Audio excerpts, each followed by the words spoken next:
തെരഞ്ഞെടുപ്പ് അടുക്കുമ്പോൾ കേരള രാഷ്ട്രീയത്തിൽ വീണ്ടും വിവാദങ്ങൾ കൊഴുക്കുകയാണ്.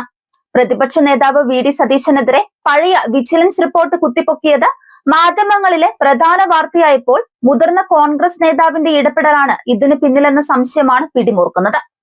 പ്രളയബാധിതരുടെ പുനരധിവാസത്തിനായി ആരംഭിച്ച പുനർജനി പദ്ധതിയുമായി ബന്ധപ്പെട്ട ആരോപണങ്ങൾ വീണ്ടും ചർച്ചയാകുന്നത് നിയമസഭാ തെരഞ്ഞെടുപ്പിന് മാസങ്ങൾ മാത്രം ശേഷിക്കുകയാണ്. LDF ഇതിനെ രാഷ്ട്രീയ ആയുധമാക്കി മാറ്റിയിരിക്കുകയാണെന്നാണ് UDFന്റെ ആരോപണം.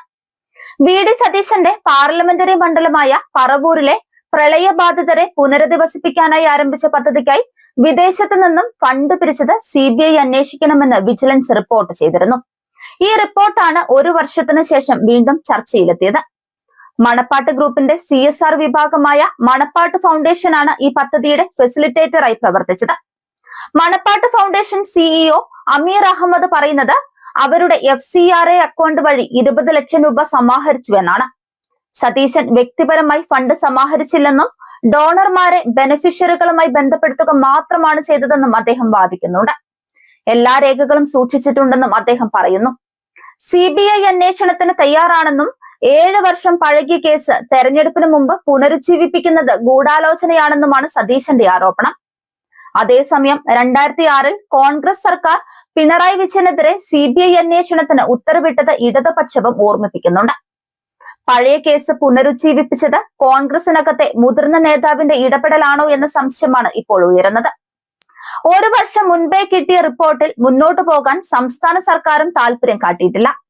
CBIയെ ഏൽപ്പിക്കുന്നത് രാഷ്ട്രീയ പ്രേരിതമാണെന്ന ആരോപണമുണ്ടാകുമെന്ന് ഉറപ്പാണെന്നിരിക്കെ LDF സർക്കാർ അത് ആയുധമാക്കാനും ഇടയില്ല. അതുകൊണ്ട് തന്നെ UDF അധികാരത്തിലെത്തിയാൽ മുഖ്യമന്ത്രിയാകാൻ നേതാക്കൾക്കിടയിലെ കിടമത്സരമാണ് റിപ്പോർട്ട് കുത്തിപ്പൊക്കാൻ കാരണമെന്നാണ് വിലയിരുത്തൽ. സതീശൻ പ്രതിപക്ഷ നേതാവായതിനു ശേഷം ചില മുതിർന്ന നേതാക്കൾക്കിടയിൽ അസംതൃപ്തിയുണ്ട്. കോൺഗ്രസ് നേതൃത്വം സതീശനെ പിന്തുണയ്ക്കുന്നുണ്ടെങ്കിലും പാർട്ടിക്കകത്തെ ഗ്രൂപ്പിസം ഇല്ലാതായിട്ടില്ലെന്ന് തെളിയിക്കുന്നതാണ് വിജിലൻസ് റിപ്പോർട്ടിലെ ഉള്ളടക്കം പുറത്തു വന്ന സംഭവം. അതേസമയം പേരാമ്പ്ര സീറ്റ് വിട്ടുനൽകണമെന്ന കോൺഗ്രസ് ആവശ്യം മുസ്ലിം ലീഗ് തള്ളി. സീറ്റ് ഏറ്റെടുത്ത് മുല്ലപ്പള്ളി രാമചന്ദ്രനെ മത്സരിപ്പിക്കാനായിരുന്നു കോൺഗ്രസിന്റെ നീക്കം. Guruvayur seat K. മുരളീധരനാണെങ്കിൽ മാത്രം വിട്ടുനൽകാമെന്നാണ് മുസ്ലിം ലീഗിന്റെ നിലപാട്. ഗുരുവായൂർ സീറ്റ് വിട്ടുനൽകിയാൽ പട്ടാമ്പി സീറ്റ് ലീഗിന് വിട്ടുനൽകേണ്ടി വരുമെന്നതടക്കവും വിവരമുണ്ട്. പേരാമ്പ്ര സീറ്റ് കിട്ടില്ലെന്ന് DCC പ്രസിഡന്റ് പ്രവീൺ കുമാർ സൂചന നൽകി. ലീഗാണ് തീരുമാനിക്കുക എന്നും പ്രവീൺ കുമാർ പറയുന്നു. മുല്ലപ്പള്ളി രാമചന്ദ്രനെതിരെ ജന്മനാട്ടിൽ പോലും പോസ്റ്ററുകൾ പ്രത്യക്ഷപ്പെട്ട സാഹചര്യമുണ്ടായി. മുക്കാളി, ചോമ്പോല പരിസരങ്ങളിലാണ് പോസ്റ്റർ പതിച്ചത്.